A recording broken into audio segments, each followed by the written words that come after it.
You know that moment when someone gives you an ultimatum thinking you'll back down? When they're so confident you'll choose submission over self-respect that they don't even consider what happens if you call their bluff. That happened to me 2 months ago at a family dinner. And what I did next changed my entire life. My name's Diana. I'm 33 years old.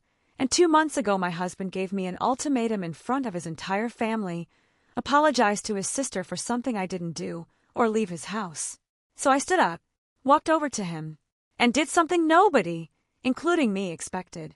Let me start from the beginning, because this story has been building for 5 years. I married Lucas 5 years ago. He seemed perfect. Successful lawyer. Came from a good family. Charming. Attentive. Everything I thought I wanted. We dated for 2 years before getting married. During that time, I noticed his family was close. Really close. Especially Lucas and his younger sister, Gabriella. Gabriella was 25 when I met her. Beautiful. Spoiled. Used to getting whatever she wanted. And what she wanted most was her brother's undivided attention. She didn't like me from day one. Not because I'd done anything to her, but because I existed. Because I was taking her brother's focus away from her. At first, it was subtle. Little comments. Lucas, remember when it was just us at family dinners? Those were the best times. Or, I miss when you used to call me every day. Now you barely have time for me. Lucas would reassure her. You're still my favorite sister, Gabs. She was his only sister, but whatever. I tried to be understanding.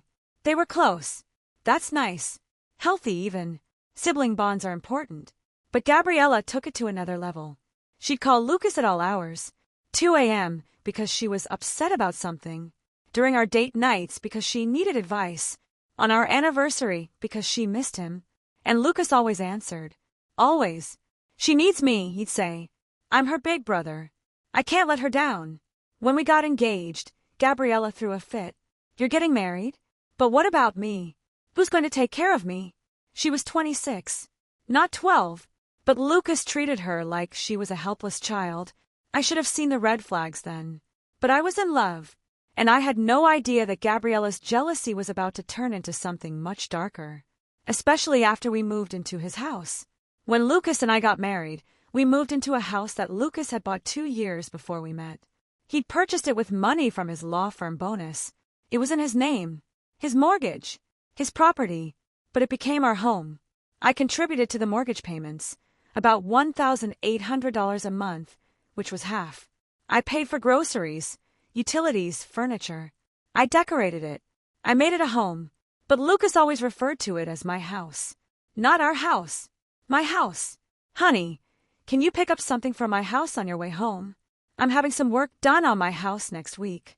My house needs new gutters. At first, I thought it was just habit. The house had been his before we got married. He'd get used to saying, our house, eventually. He never did. And Gabriella, she had a key. Lucas had given it to her for emergencies. But her emergencies were things like, I was in the neighborhood and wanted to borrow a book. I needed a quiet place to work. She'd let herself in while we were at work and just be there when we got home. I wanted to use the pool. She treated our home, my home, like it was a hotel she could access whenever she wanted. I tried setting boundaries. Lucas, I'm not comfortable with Gabriella having unlimited access to our house. Can we ask her to call before coming over? She's family. She's always welcome in my house. It's our house. Technically, it's my house. My name is on the deed. I pay half the mortgage. And I appreciate that. But it's still legally mine. And Gabriella is my sister. She's allowed to be here. That conversation happened at least 6 times over 5 years. It never changed. Living with Gabriella's constant intrusions was hard enough. But what happened 3 months ago? That's when I realized this wasn't just about a clingy sister. This was war. And I was losing. 3 months ago, I started a new job. Marketing director at a tech company. Great position. $95,000 salary. I was excited. Proud. I came home that first day eager to tell Lucas about it. He was in the living room. With Gabriella. They were watching a movie. Hey, how was your first day? Lucas asked. It was great. I love the team. The office is amazing. And my boss seems really supportive. That's wonderful, Gabriella interrupted. Lucas, can you pause the movie? I need to talk to you about something important. Gabriella, I'm talking to Lucas. It's urgent. Lucas paused the movie. What's wrong, Gabs? I'm thinking about quitting my job. I hate it, and I need your advice on what to do next. For the next hour, they discussed Gabriella's job, her feelings, her options, her life. My first day at my new job never got discussed again. That was the pattern. My accomplishments were background noise. Gabriella's problems were front-page news. When I got a promotion 2 months later, I came home excited to celebrate. Gabriella was there. She'd had a bad date. We spent the evening comforting her. When I finished a major project that brought in a huge client, Lucas suggested we have a nice dinner to celebrate. Gabriella called crying. Her car had broken down. Lucas spent 3 hours helping her deal with it. We never had that dinner. Every single milestone in my life was overshadowed by Gabriella's latest crisis. And Lucas didn't see a problem with it. She needs support, he'd say. You're strong. You can handle yourself. Gabriella needs more help. Translation, you're not a priority. She is. Then came the dinner that changed everything. Lucas's parents decided to host a big family dinner. Both sets of grandparents. Aunts, uncles, cousins. The whole extended family. I spent the entire day helping prepare. Cooking. Setting up. Making sure everything was perfect. Gabriella showed up an hour late, contributed nothing, and immediately became the center of attention. Gabriella, you look beautiful. Tell us about your new apartment. How's work going? I was in the kitchen, washing dishes, when I heard Gabriella's voice get louder. So I've decided to go back to school. Get my MBA. And Lucas has agreed to help me pay for it.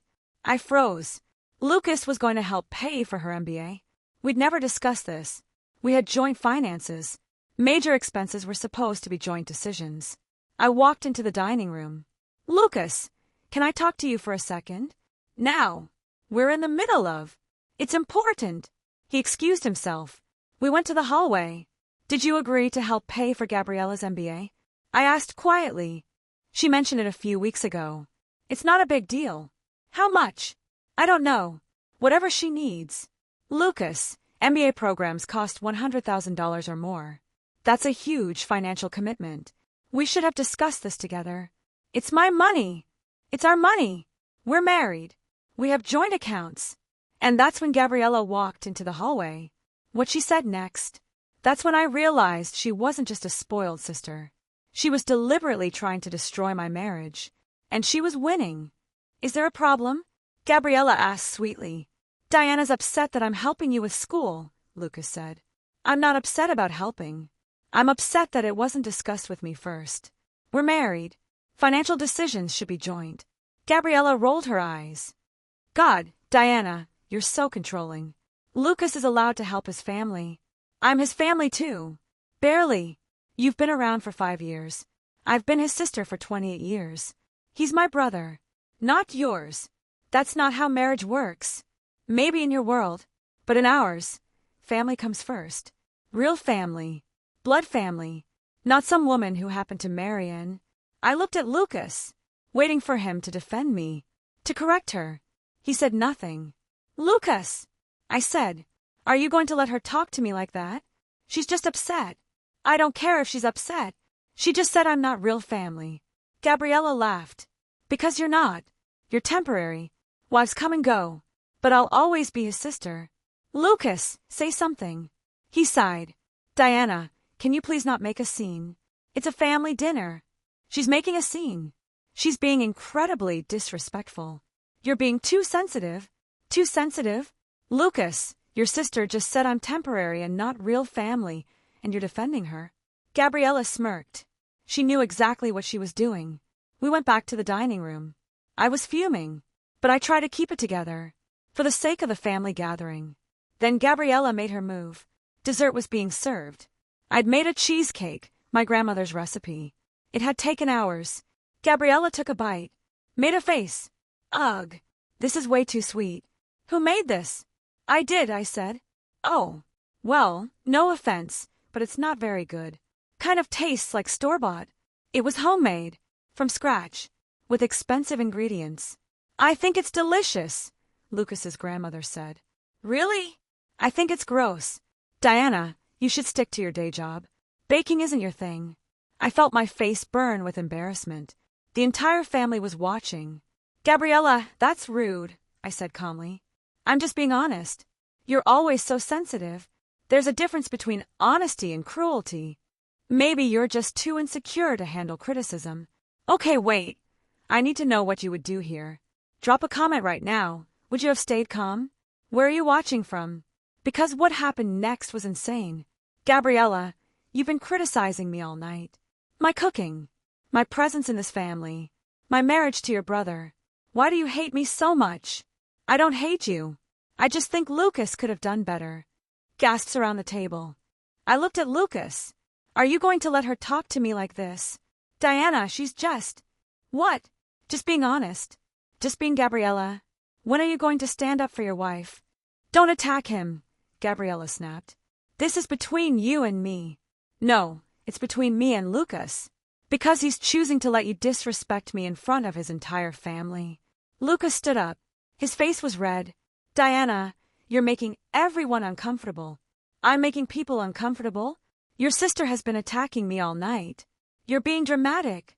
I'm being honest. Something nobody in this family seems to value when it comes to Gabriella's behavior.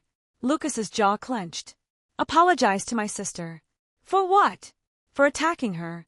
For being rude. For ruining this dinner. I didn't ruin anything. She did, and I'm not apologizing for defending myself. Then leave. The room went completely silent. What? I said. Say sorry to my sister or leave my house. Lucas demanded, his voice loud enough for everyone to hear. Everyone was staring. His parents looked horrified. His grandmother had her hand over her mouth. And Gabriella, she was smiling. She thought she'd won. But she had no idea what I was about to do.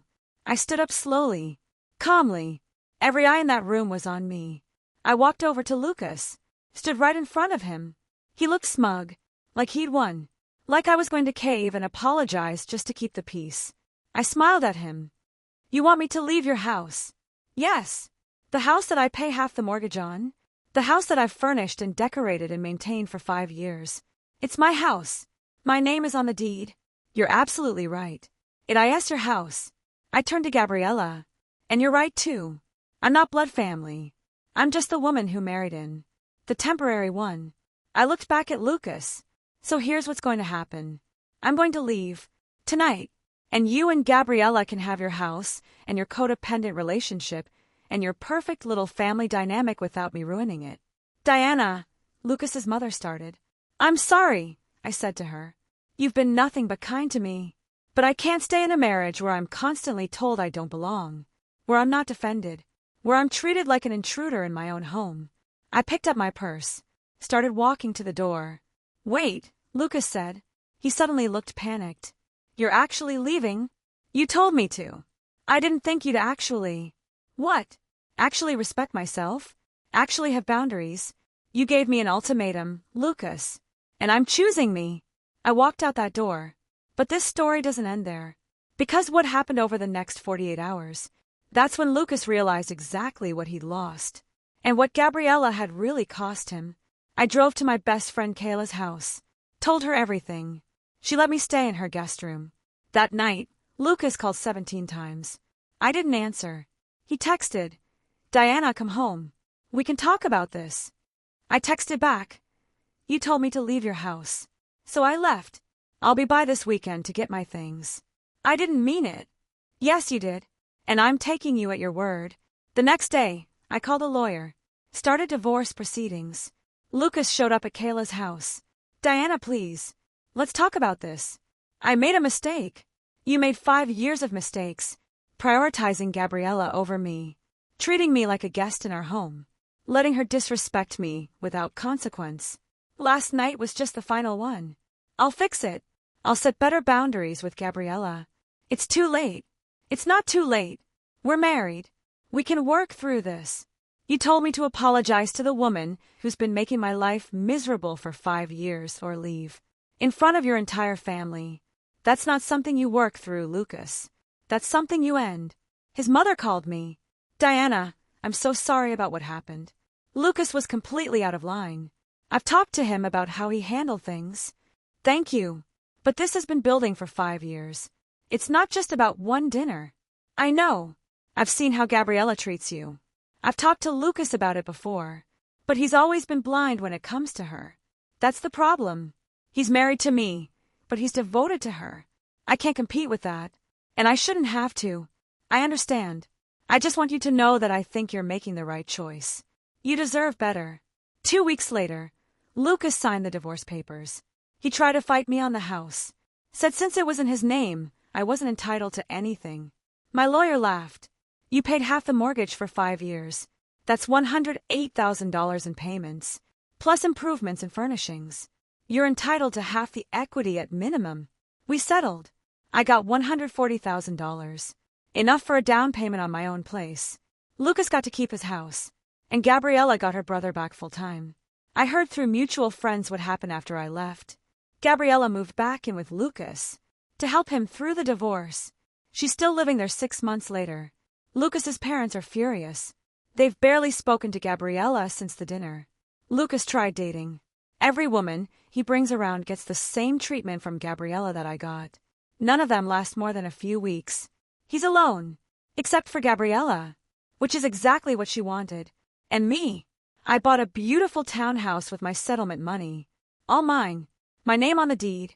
I got a promotion at work. Senior Marketing Director. $115,000. I've been dating someone new. A wonderful man named Eric who has healthy boundaries with his family and actually defends me when needed. And I've never been happier. Here's what I learned from all this. When someone tells you to leave, believe them. Don't beg. Don't plead. Just leave. And watch how quickly they realize what they lost. If your partner won't defend you in front of their family, they won't defend you anywhere. Period. And it's my house is a red flag. Marriage is a partnership. Everything should be ours, not mine. My husband demanded I apologize to his sister or leave his house. So I stood up, walked over, and walked out. Best decision I ever made. I'm Diana. I'm 33 years old, and I chose self-respect over submission. Lucas got his house and his sister. I got my freedom and my dignity. I know who got the better deal.